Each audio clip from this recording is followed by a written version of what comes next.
ನಿಷ್ಠುರ ಆದದಕ್ಕೋಸ್ಕರನೇ ಸುದ್ದಿ ಮಾಡ್ಕೊಳ್ತಾರೆ. ಇರೋ ವಿಚಾರವನ್ನು ನೇರವಾಗಿ ಬರೆದಾಗ ಅದು ನಿಷ್ಠುರವಾಗಿ ಮಾಡಿದಕ್ಕೆ ಸುದ್ದಿ. ಪತ್ರಕರ್ತರ ಕಣ್ಣು ಇಡೀ ಸಮಾಜದ ಮೇಲೆ ನಾವು ಸಮಾಜಕ್ಕೆ ಮಾದರಿ ಆಗಿರ್ತೀವಿ. ಕೆಲಸ ಕಲಿಸಿರೋದ್ರಿಂದ ಪತ್ರಕರ್ತರ ಮಾಡಬಾರ್ದು ಅನ್ನೋ ನಿರ್ಧಾರಕ್ಕೆ ಬಂದಿದೆ. ನಮಸ್ಕಾರ ವೀಕ್ಷಕರೇ, ನಾನು ವಿಜಯ್ ಗೌರೀಶ್ವರ. ಈಗಿನ ವಿದ್ಯಮಾನಗಳಲ್ಲಿ ಪತ್ರಕರ್ತರು ಎದುರಿಸುತ್ತಿರುವಂತಹ ಸಮಸ್ಯೆಗಳು ಹಾಗೂ ಸವಾಲುಗಳ ಬಗ್ಗೆ ಸೊರಬ ತಾಲೂಕು ಕಾರ್ಯನಿರತರ ಪತ್ರಕರ್ತರ ಸಂಘದ ಅಧ್ಯಕ್ಷರಾದ ನಾಗರಾಜ್ ಅವರ ಚಿಕ್ಕದಾದ ಸಂದರ್ಶನ. ಅವರು ಕೂಡ ಜೊತೆಗಿದ್ದಾರೆ. ಅವರಿಗೂ ಈ ಕಾರ್ಯಕ್ರಮಕ್ಕೆ ಸ್ವಾಗತ ಮಾಡ್ತಾರೆ. ನಾಗಾರ್ಜುನವರೇ, ಈ ಕಾರ್ಯಕ್ರಮಕ್ಕೆ ಸ್ವಾಗತ. ನಾಗಾರ್ಜುನವರೇ, ಈಗ ಪತ್ರಕರ್ತರುಗಳಲ್ಲಿ ಹಲವಾರು ಸಮಸ್ಯೆಗಳು ಎದುರಾಗ್ತಾ ಇದ್ದಾರೆ. ಹಲವಾರು ಸಮಸ್ಯೆಗಳು ಅಂದ್ರೆ ನಿಮ್ಗೆ ಆಲ್ರೆಡಿ ಗೊತ್ತಿರಬಹುದು ಅನ್ಕೊಳ್ತೀರಾ. ನಿಷ್ಠುರವಾಗಿ ಸುದ್ದಿ ಮಾಡಿದಾಗ ಅವನು ಎದುರಿಸುತ್ತಿರುವಂತಹ ಸಮಸ್ಯೆಗಳ ಬಗ್ಗೆ ಏನು? ಒಂದು ವಿಷಯದ ಬಗ್ಗೆ ನಾವು ಒಂದು ಸುದ್ದಿ ಮಾಡ್ಬೇಕಾದ್ರೆ ಆ ಸುದ್ದಿ ಜನರಿಗೆ ತಲುಪಬೇಕಾದ್ರೆ ಕೆಲವೊಂದ್ಸರಿ ನಿಷ್ಠುರ ಆಗುತ್ತೆ. ಆದ್ರೆ ನಿಷ್ಠುರ ಆದದಕ್ಕೋಸ್ಕರನೇ ಸುದ್ದಿ ಮಾಡ್ತಾರೆ. ವಿಷಯವನ್ನ ಪ್ರಸ್ತುತ ಒಂದು ವಿಷಯವಾಗಿ ನಾವು ತಗೊಂಡಾಗ, ಉದಾಹರಣೆ ಒಂದು ಸಮಾರಂಭದಲ್ಲಿ ಯಾವುದೋ ಒಂದು ವ್ಯವಸ್ಥೆಗೆ ಆ ಒಂದು ಕಾರ್ಯಕ್ರಮಕ್ಕೆ ಒಂದು ಕಾರ್ಯಕ್ರಮ ನಡೀತಿರುತ್ತಿರುವಾಗ ಅದು ಸರ್ಕಾರಿ ಕಾರ್ಯಕ್ರಮ ಆಗಿದೆ. ಸರ್ಕಾರಿ ಕಾರ್ಯಕ್ರಮ ಆದಾಗ ಪ್ರಸ್ತುತ ರಾಜಕಾರಣಿಗಳು ಪ್ರೋಟೋಕಾಲ್ ಪ್ರಕಾರ ಕೆಲವೊಂದು ಟೈಮು ವೇದಿಕೆ ಮೇಲೆ ಬರಬೇಕಾಗುತ್ತೆ. ಅನಿವಾರ್ಯವಾಗಿ ಕೆಲವೊಂದು ಟೈಮ್ ಮಂತ್ರಿ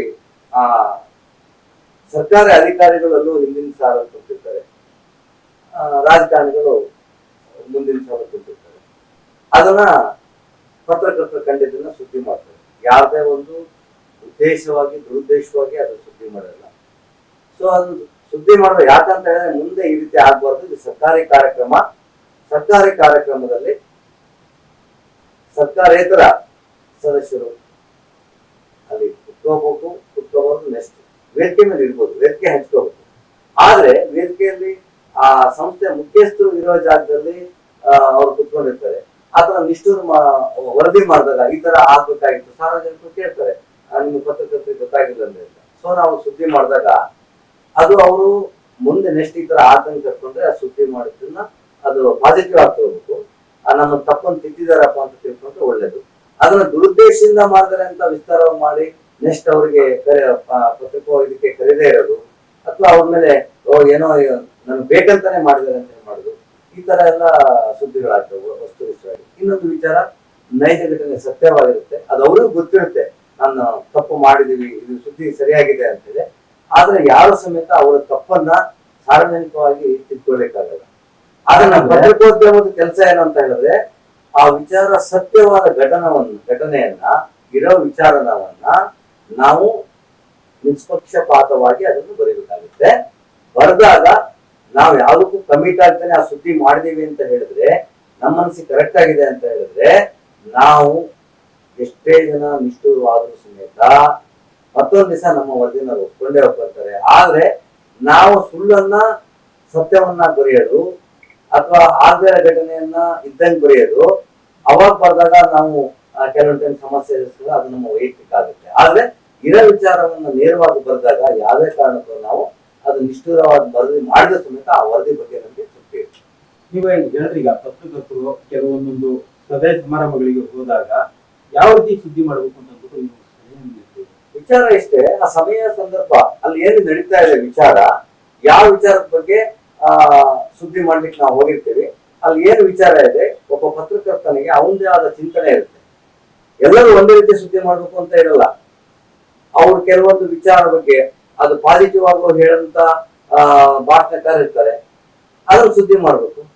ಕೆಲವೊಬ್ರು ಅದನ್ನ ಅದು ಬೇರೆ ತರ ಹೇಳಿರ್ತಾರೆ, ಅವ್ರು ಯಾವ ತರ ಹೇಳಿದಾರೆ ಅದನ್ನ ಪ್ರೆಸೆಂಟ್ ಮಾಡ್ಬೇಕು. ಅದರೊಳಗೆ ಕೆಲವೊಂದು ಸಮತೋಲನ ಮಾಡ್ಕೊಂಡು ಹೋಗ್ಬೇಕಾಗುತ್ತೆ.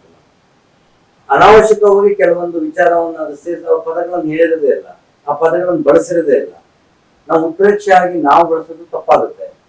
ಆ ವಿಚಾರ ಸಂದರ್ಭಕ್ಕೆ ಅನುಗುಣವಾಗಿ ಪಾಸಿಟಿವ್ ಆಗಿದ್ರೆ ಆ ವಿಚಾರವನ್ನ ನಾವು ಅದನ್ನ ಸುದ್ದಿ ಮಾಡ್ಬೇಕಾಗುತ್ತೆ. ಆ ವಿಚಾರವನ್ನ ನಮ್ಮ ಮನಸ್ಸಲ್ಲಿ ಅವ್ರು ಹೇಳಿದ್ರೆ ಬಿಟ್ಟು ನಾವು ಬೇರೆ ತರ ಅರ್ಥ ಬರೋ ತರ ಸುದ್ದಿ ಮಾಡೋದು ತಪ್ಪಾಗುತ್ತೆ. ಎಲ್ಲ ತಮ್ಮ ಪತ್ರಕರ್ತರ ವಿವೇಚನೆ ಬಿಟ್ಟಿರ್ತದೆ. ಆ ಸುದ್ದಿ ಮಾಡ್ಬೇಕಾದ್ರೆ ಅವ್ರು ಏನು ಹೇಳಿರ್ತಾರೋ, ಏನು ಸ್ಟೇಟ್ಮೆಂಟ್ ಕೊಡ್ತಾರೋ ಅದ್ರ ಬಗ್ಗೆ ನಾವು ಪೂರ್ವಕವಾಗಿ ಆ ಸುದ್ದಿ ಮಾಡಬೇಕಾಗುತ್ತೆ. ಪೂರ್ವಕವಾಗಿ ಅಂತ ಹೇಳಿದ್ರೆ ಅದನ್ನ ಬೇರೆ ಎಲ್ಲಿಗೋ ತಗೊಂಡು ಹೋಗೋದಕ್ಕೆ ಆಗೋದಾಗ್ಲಿ, ನಾವು ಬೇರೆ ತರ ಸುದ್ದಿ ಮಾಡ್ಬೋದು. ಅಲ್ಲಿ ಏನ್ ನಡೆದಿದೆ ಆ ಘಟನೆ ನೈಜ ಘಟನೆ ಸುದ್ದಿ ಮಾಡ್ಬೋದು. ಅಲ್ಲಿ ನಡೆದಿರುವಂತ ಸಭೆ ಸಮಾರಂಭಗಳಲ್ಲಿ ಇರುವಂತ ವಾಸ್ತವ ಸತ್ಯ ಬರೆದಾಗ ಯಾರಿಗೂ ಇರುವಂತ ಅವಶ್ಯಕತೆ ಇಲ್ಲ. ಹೌದು. ಈಗ ಅನೇಕ ಸವಾಲುಗಳು ಕೂಡ ಇದಾವೆ ಮತ್ತು ಪತ್ರಕರ್ತರ ಆರ್ಥಿಕ ಪರಿಸ್ಥಿತಿ ಮತ್ತು ಈ ತರ ನಿಷ್ಠುರವಾಗಿ ಸುದ್ದಿಗಳನ್ನು ಮಾಡಿದಾಗ ಅವರು ಕೆಲವರು ಆತ್ಮಸ್ಥೈರ್ಯಗಳನ್ನು ಕಳ್ಕೊಂಡ್ಬಿಡ್ತಾರೆ.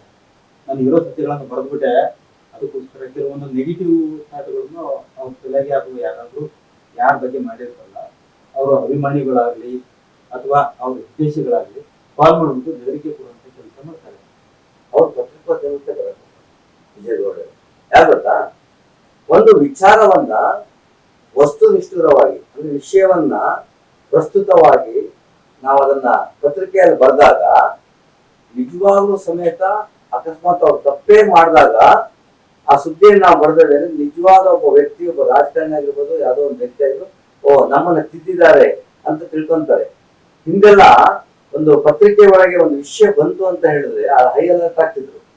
ಯಾಕಂದ್ರೆ ಅವಾಗ ಸುದ್ದಿಗಳು ಯಾವ ರೀತಿ ಅಂದ್ರೆ ಆ ವ್ಯಕ್ತಿ ಮೇಲೆ ಸುದ್ದಿ ಬಂದಾಗ ಆ ಪತ್ರಕರ್ತನ ಅವರು ಇಲ್ಲ ನಾನು ನೆಕ್ಸ್ಟ್ ಆ ರೀತಿ ತಪ್ಪು ಮಾಡ್ದಂಗೆ ಇದು ಮಾಡ್ತಿದ್ರು. ಅವ್ರು ತಾವ್ ಹೇಳಿದ್ವಿ ಬೇರೆ ತರದಿಂದ ಇದು ಮಾಡ್ತಾರೆ. ಅದಕ್ಕೆ ಏನಾಗ್ಬಿಡುತ್ತೆ, ಕೆಲವೊಬ್ರು ಗುರುತಿಸುವಿಕೆ ಇದೆಯಲ್ಲ, ಈಗ ಒಂದ್ ಸೈಡ್ ಒಬ್ಬ ರಾಜಕಾರಣಿ ಪರವಾಗಿ ಒಂದು ಪತ್ರಿಕೆ ಇದೆ, ಒಬ್ಬ ರಾಜಕಾರಣಿ ಪರವಾಗಿ ಒಬ್ಬ ಪತ್ರಕರ್ತ ಇದ್ದಾನೆ, ಅವರ ಆತ್ಮಾಭಿಮಾನವಾಗಿ ಎಲ್ಲರೂ ಇರ್ಲಿ, ಬಟ್ ಆ ಸುದ್ದಿ ಏನಿದೆ ಆ ಸುದ್ದಿಯಾಗೆ ಇರ್ಬೇಕು. ಬಿಟ್ರೆ ಯಾವುದೋ ಒಂದು ವ್ಯಕ್ತಿಯ ಪರವಾಗಿ ಈ ಪ್ರೀತಿ ವಿಶ್ವಾಸ ಇರಬಾರ್ದು ಅಂತಲ್ಲ. ಪ್ರತಿಯೊಬ್ರು ಒಬ್ಬ ಪತ್ರಕರ್ತ ಸಮೇತ ಅವ್ರದೇ ಆದ ಅದು ಆಂತರಿಕವಾಗಿ ಮನಸ್ಸಲ್ಲಿ ಇರ್ಬೇಕು. ಬಿಟ್ರೆ ಸುದ್ದಿ ಹೋದಾಗ ನಾವು ಪ್ಯೂರ್ಲಿ ಪತ್ರಕರ್ತನಾಗಿ ಅಲ್ಲಿ ಹೋಗ್ಬೇಕು ಹೊರತು ಯಾವ್ದೋ ಒಬ್ರು ಏಜೆಂಟ್ ಆಗಿ ಹೋಗಿ ಸುದ್ದಿ ಮಾಡೋದಲ್ಲ. ಆ ರೀತಿ ನಮಗೆ ಭಯ ಬಿಡಿಸ್ತಾರೆ, ಇದ್ ಮಾಡ್ತಾರೆ ಅಂದಾಗ ನಿಮ್ಮ ಹತ್ರ ಪ್ರೂಫ್ ಇರುತ್ತೆ, ನಾವೇನ್ ಮಾತಾಡಿದೀವಿ, ಅವ್ರು ಏನ್ ಮಾತಾಡಿದ್ವಿ, ನಾವೇನ್ ಸುದ್ದಿ ಮಾಡಿದೀವಿ ಅಂತ. ಆ ಸುದ್ದಿಯನ್ನ ವಿಸ್ತಾರವಾಗಿ ಅದನ್ನ ಇವತ್ತೆಲ್ಲ ನಾಳೆ ವಿಷಯ ಗೊತ್ತಾಗುತ್ತೆ, ನಾವು ಮಾಡೋ ಸುದ್ದಿ ಕರೆಕ್ಟ್ ಅಂತ ಅವ್ರಿಗೂ ಅರ್ಥ ಆಗುತ್ತೆ.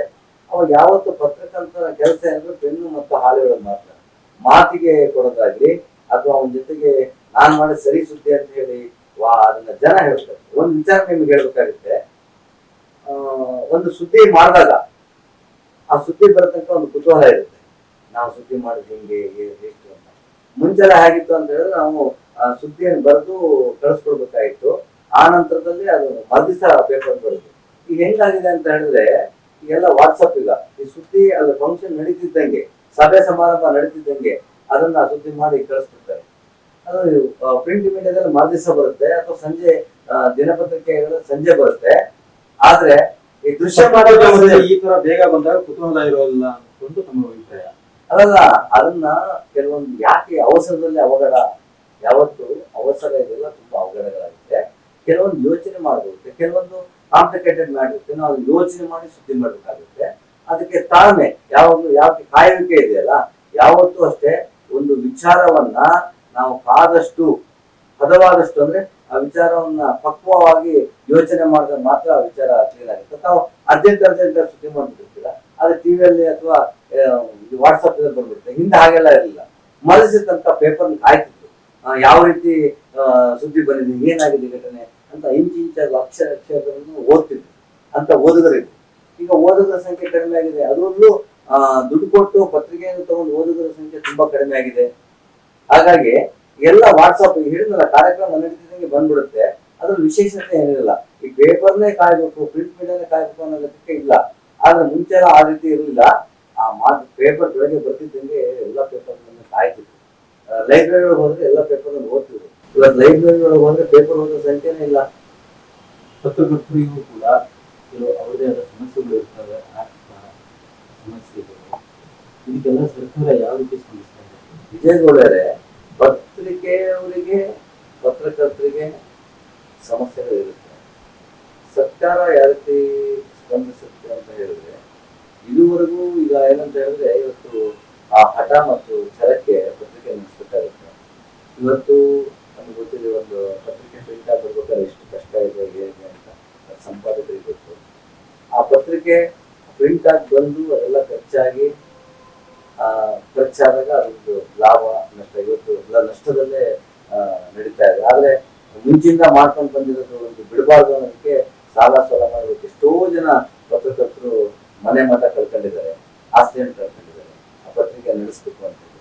ನಾವು ಕೆಲವೊಂದು ಪತ್ರಕರ್ತರಿಗೆ ಸರ್ಕಾರದಿಂದ ಯಾವುದೇ ತರದೊಂದು ಸೌಲಭ್ಯಗಳು. ಇವತ್ತು ಒಬ್ಬ ಪತ್ರಕರ್ತ ಅವನು ಮಕ್ಕಳಿಗೆ ಓದ್ಸಕ್ಕಾಗ್ತಾರೆ, ಯಾವ ಸೌಲಭ್ಯನೇ ಇಲ್ಲ.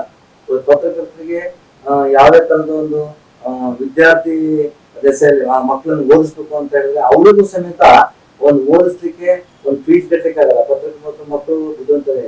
ಇವತ್ತು ಪತ್ರಕರ್ತರ ಮಗ ನೆಕ್ಸ್ಟ್ ಯಾವತ್ತೂ ಒಂದು ಪತ್ರಕರ್ತನ ನನ್ನ ಮಗನ್ನ ಮಾಡಬಾರ್ದು, ಯಾವ್ದಾರ ಒಂದು ಕೂಲಿ ಕೆಲಸ ಕಳಿಸಿಕೊಂಡಿದ್ರೆ ಪತ್ರಕರ್ತನ ಮಾಡಬಾರ್ದು ಅನ್ನೋ ನಿರ್ಧಾರಕ್ಕೆ ಬಂದಿದೆ. ಯಾಕಂತ ಹೇಳಿದ್ರೆ ಸಮಾಜದಲ್ಲಿ ನಾವು ಗೌರವಕ್ಕಾಗಿ ಮಾಡೋದು ಆಗದೆ ಬಿಟ್ರೆ ಬೇರೆ ಏನು ನಮ್ಮಲ್ಲಿ ಬೆನಿಫಿಟ್ ಇಲ್ಲ. ಪತ್ರಕರ್ತರು ಸಾರ್ವಜನಿಕರ ಜೀವನದಲ್ಲಿ ಹೇಗಿರ್ಬೇಕು ಅನ್ನೋದು, ಪತ್ರಕರ್ತರು ಸಾರ್ವಜನಿಕರ ಜೀವನದಲ್ಲಿ ಹೇಗಿರ್ಬೇಕು ಅಂದ್ರೆ ನೋಡಿ, ಈಗ ಪತ್ರಕರ್ತರ ಕಣ್ಣು ಇಡೀ ಸಮಾಜದ ಮೇಲೆ ಇರುತ್ತೆ. ಯಾರು ತಪ್ಪು ಮಾಡ್ತಾ ಇದಾರೆ ಅಥವಾ ಯಾರು ಸರಿ ಮಾಡ್ತಾ ಇದಾರೆ, ಅವ್ರು ಯಾವ ರೀತಿ ಸುದ್ದಿ ಮಾಡ್ಬೇಕು, ಏನಿದೆ ಅಂತ ನಾವು ಹುಡುಕ್ತಾ ಇರ್ತೇವೆ, ಹಂಟಿಂಗ್ ಮಾಡ್ತೇವೆ, ಹುಡುಕ್ತಾ ಇರ್ತೇವೆ, ಸುದ್ದಿಗಳನ್ನ ಹುಡುಕ್ತಾ ಇರ್ತೇವೆ. ಏನೋ ಒಂದು ಸ್ವಲ್ಪ ಸಿಕ್ಕರೆ ಇವತ್ತು ನಾವು ಅವ್ರನ್ನ ದೊಡ್ಡ ಒಂದು ಸುದ್ದಿ ಮಾಡಿ ಬಿಡಷ್ಟು ನಮ್ಗೆ ಒಂದು ಶಕ್ತಿ ಇದೆ ಅಂದ್ರೆ ನಾವು ಸುದ್ದಿ ಮಾಡೋದು ಸರಿ.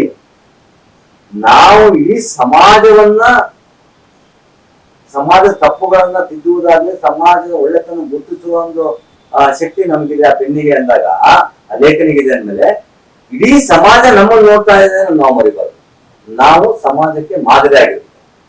ಯಾಕಂತ ಹೇಳಿದ್ರೆ ಇವತ್ತು ಒಂದು ದೊಡ್ಡ ಸಮಾರಂಭದಲ್ಲಿ, ಇವತ್ತು ಮುಖ್ಯಮಂತ್ರಿಗಳು ಬಂದಿರುವಂತ ಸಮಾರಂಭ ಆಗಿರ್ಬೋದು, ಪ್ರಧಾನಮಂತ್ರಿಗಳು ಬಂದಿರುವಂತ ಸಮಾರಂಭ ಆಗಿರ್ಬೋದು, ಅಥವಾ ಸಚಿವರು ನಮ್ಮ ಊರಿಗೆ ಬಂದಂತ ಸಂದರ್ಭದಲ್ಲಾಗಿರ್ಬೋದು, ನಮಗೆ ಸರ್ಕಾರಿ ಕಾರ್ಯಕ್ರಮಗಳಾಗಿರ್ಬೋದು, ಪತ್ರಕರ್ತರಿಗಾಗಿ ಪ್ರತ್ಯೇಕ ಪೂರ್ವ ವ್ಯವಸ್ಥೆ ಮಾಡಿರ್ತಾರೆ.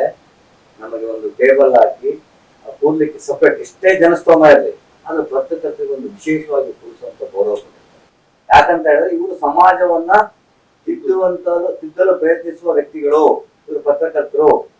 ಅವ್ರು ಆ ದೃಷ್ಟಿಯಿಂದ ನಮ್ಮನ್ನ ಗೌರವಿತವಾಗಿ ಕಾಣ್ತಾ ಇದಾರೆ. ನಾವು ಆ ಗೌರವವನ್ನು ಉಳಿಸ್ಕೋಬೇಕಾಗುತ್ತೆ. ಎಲ್ಲರಿಗೂ ಹೇಳ್ತಾರೆ, ನನ್ನೂ ಕೂತ್ಕೊಂಡು ಹೇಳ್ತಾರೆ, ನಾವು ಪತ್ರಕರ್ತರು ಬೇರೆಯವರಿಗೆ ಮಾದರಿ ಆಗಿರ್ಬೇಕು. ನಾವು ಬೇರೆಯವ್ರ ತಪ್ಪಷ್ಟನ್ನೇ ನಾವು ಪ್ರತಿಬಿಂಬಿಸೋದಾಗ್ಲಿ, ಬೇರೆ ತಪ್ಪನ್ನಷ್ಟನ್ನೇ ಬರೆಯೋದಾಗಲಿ, ಬೇರೆ ತಪ್ಪನ್ನಷ್ಟನ್ನೇ ಸುದ್ದಿ ಮಾಡೋದಲ್ಲ. ನಾನು ನಿಮ್ಗೆ ಅವಾಗಲೇ ಹೇಳಿದೆ, ಉದಾಹರಣೆ, ಒಬ್ಬ ಶಿಕ್ಷಕ ಪಾಠ ಮಾಡ್ತಿರ್ಬೇಕಾದ್ರೆ ಅವನ 2 ಕಣ್ಣುಗಳು 60 ಜನ ವಿದ್ಯಾರ್ಥಿಗಳಿದ್ರೆ ಅವ್ರನ್ನ ನೋಡ್ತಾ ಇರುತ್ತೆ. 2 ಕಣ್ಣುಗಳಿಂದ 60 ಜನ ವಿದ್ಯಾರ್ಥಿಗಳು ನೋಡ್ತಾ ಇರ್ತದೆ. ಆದ್ರೆ ಆ 120 ಕಣ್ಣುಗಳು ಶಿಕ್ಷಕನ ನೋಡ್ತಾ ಇರುತ್ತೆ. ಅಂತ ಹೇಳಿದ್ರೆ ಅವನು ಶಿಕ್ಷಕನ ಪ್ರತಿಯೊಂದು ಹಾವಭಾವಗಳು, ಅವ್ನು ಏನ್ ತಪ್ಪು ಮಾಡ್ತಾನೆ ಅದು ಅಷ್ಟು. ಸಾಮಾನ್ಯ ಒಂದು ರೂಮಲ್ಲಿ 60 ಜನ ಮಕ್ಕಳಿರಂತ ರೂಮಲ್ಲಿ ಒಬ್ಬ ಶಿಕ್ಷಕರ ಅಂತ ಪರಿಸ್ಥಿತಿ ಎದುರಿಸ್ತಾ ಇರ್ಬೇಕಾದ್ರೆ, ನಾವು ಇಡೀ ಸಮಾಜದಲ್ಲಿ ನಮ್ಮ 2 ಕಣ್ಣುಗಳು ಇಡೀ ಸಮಾಜ ನೋಡ್ತಾ ಇರುತ್ತೆ. ನಾವಾಗ್ತಾನೆ ಮತ್ತೆ ರಿಪೀಟ್ ಮಾಡ್ತಾ ಇದೀನಿ, ಇಡೀ ಸಮಾಜ ನಮ್ಮನ್ನು ನೋಡ್ತಾ ಇರುತ್ತೆ. ನಾವ್ ಎಷ್ಟು ಮಾದರಿಯಾಗಿರ್ಬೇಕು, ಪ್ರತಿಯೊಂದು ಸಮೇತ ನಮ್ಮ ಹಾವಭಾವಗಳನ್ನ, ನಮ್ಮ ನಡತೆಯನ್ನ, ನಮ್ಮ ಭಾಷೆಯನ್ನ, ಬಳಸುವ ಶಬ್ದಗಳನ್ನ, ನಮ್ಮ ಉಡುಗೆ ತೊಡುಗೆಗಳನ್ನ, ನಮ್ಮ ವ್ಯವಹಾರಗಳನ್ನ ಪ್ರತಿಯೊಂದು ಗಮನಿಸ್ತಾ ಇರ್ತಾರೆ. ಇವತ್ತು ಒಬ್ಬ ವ್ಯಕ್ತಿ ಮತ್ತೊಬ್ಬರ ವಿಚಾರವನ್ನು ಸುಳಿಸ್ತಾರ ಹೇಳುವಾಗ, ಆ ವ್ಯಕ್ತಿ ತಪ್ಪು ಮಾಡಿದಾಗ ಅವನ ವಿಚಾರವನ್ನು ಮತ್ತೊಬ್ಬರು ಹೇಳುತ್ತಾರೆ ಅನ್ನೋದು ಮರಿಬಾರ್ದು. ಖಂಡಿತ. ಈಗ ಎಷ್ಟೇ ಆರೋಪಗಳು ಏನೇ ಬಂದ್ರು ಎದೆ ಗುದ್ದಬಾರ್ದು. ಸಾರ್ವಜನಿಕರ ಜೀವನದಲ್ಲಿ ಸರಳವಾಗಿ ನಡ್ಕೊಂಡು ಹೋಗ್ಬೇಕು ಅಂತ ನನ್ನ ಅನಿಸಿಕೆ ಅಲ್ಲ. ಹೌದು. ನಾಳೆ ಸರ್, ಈಗ ಸರ್ಕಾರದಿಂದ ಪತ್ರಕರ್ತರಿಗೆ ಯಾವ ಸೌಲಭ್ಯಗಳು ಸಿಕ್ಕಿದ್ದಾರೆ, ಯಾವ ಸೌಲಭ್ಯಗಳು ಸಿಗಬೇಕಾಗುತ್ತೆ? ನಾನು ಕನಸಿನ ಲೋಕದಲ್ಲಿ ಕನಸಿನಲ್ಲೇ ಇದೆ. ಇವತ್ತು ಸಿಗ್ಬೋದು, ನಾಳೆ ಸಿಗ್ಬೋದು. ಪತ್ರಕರ್ತರಿಗೆ ಯಾವುದೇ ತರದ ಒಂದು ಸೌಲಭ್ಯನೂ ಸರ್ಕಾರದಿಂದ ಇಲ್ಲ. ಇವತ್ತು ಗ್ರಾಮೀಣ ಮತ್ತೆ ಪತ್ರಕರ್ತರಿಗೆ ಬಸ್ ಪಾಸ್ ಕೊಡ್ತೀವಿ ಅಂತ ಹೇಳ್ತಾ ಸುಮಾರು ವರ್ಷ ಆಯ್ತು.